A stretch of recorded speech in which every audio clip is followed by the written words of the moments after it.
Hi, I'm Shirlaine from TSC Tuition, and today I'll be talking about how to prepare for your creative SAC for English.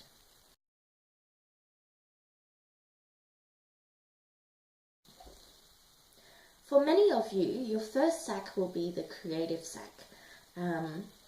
So this is the SAC where you have to create a creative response to a text that you're studying. Most of these SAC tasks will involve writing of some sort. Very few schools have non-written or multimodal sort of responses that they make available to students. So for the majority of you, you'll be writing. Now, it is hard to study for a creative writing SAC because what do you study? It's not exactly testing your knowledge like a traditional essay. And what I like to do with my students is to go over a few things just to make sure that they're really prepared for it.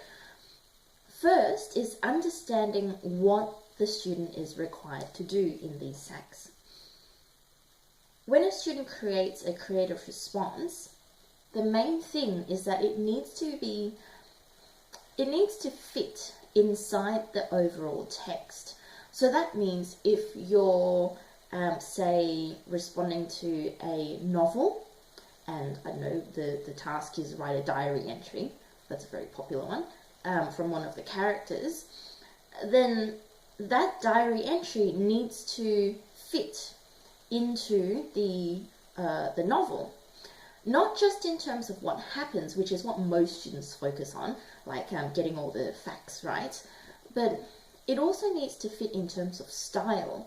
So for example, the student needs to be aware of what they need to modify in their own writing so that it fits into the novel or the collection of short stories or whatever it is that they're studying.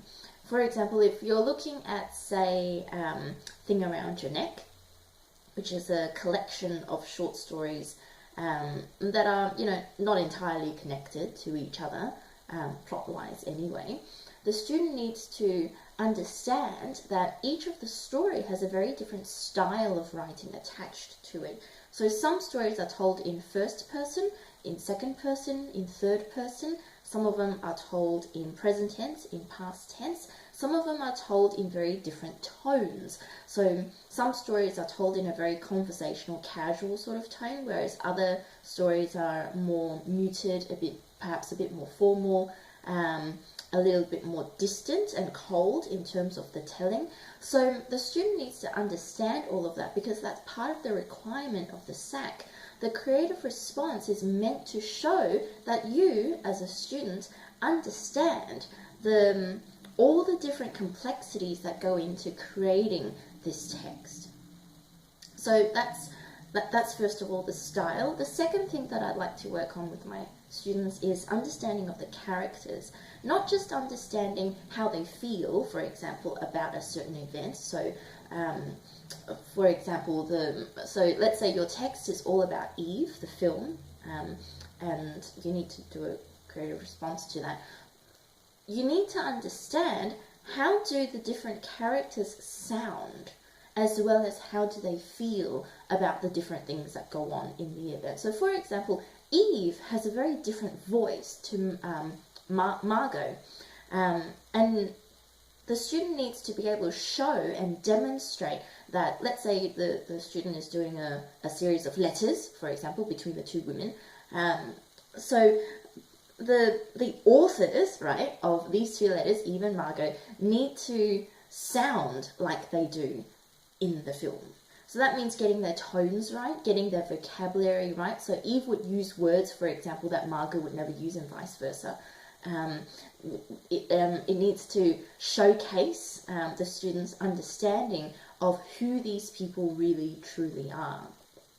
And thirdly, what I like to work with my students on is themes. A lot of students think that, oh, well, if I just sort of create a creative response and it sort of talks about these general themes, and that's fine. it needs to do a bit more than that if you want to get a good mark. The creative response needs to, I guess, highlight or emphasize certain things about these themes that aren't present in the text. Now, that's not to say that you need to create a new theme. No, don't do that. Your job is not to create a new theme. Your job is to, again, showcase that you understand these themes really well and that you understand how these themes play against each other and how different characters, I guess, what they bring out of these themes or into these themes. Depends on the story.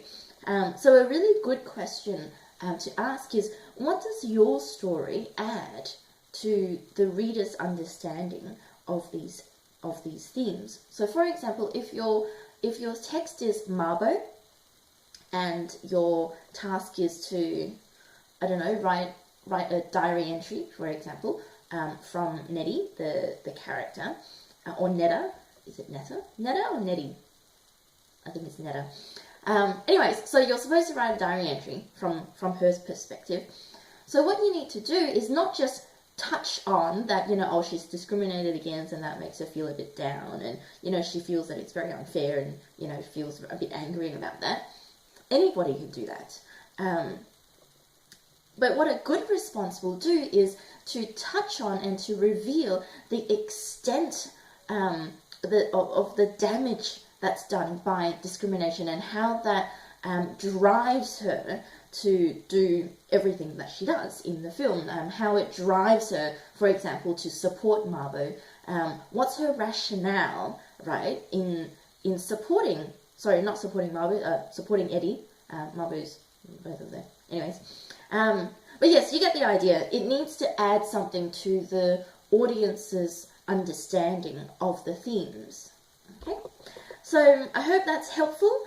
Please contact me if you'd like to get some one-on-one tutoring. I also post, hopefully fairly regularly, on the Facebook page and also on the website. Subscribe to this channel and like the Facebook page in order to keep updated on everything I do.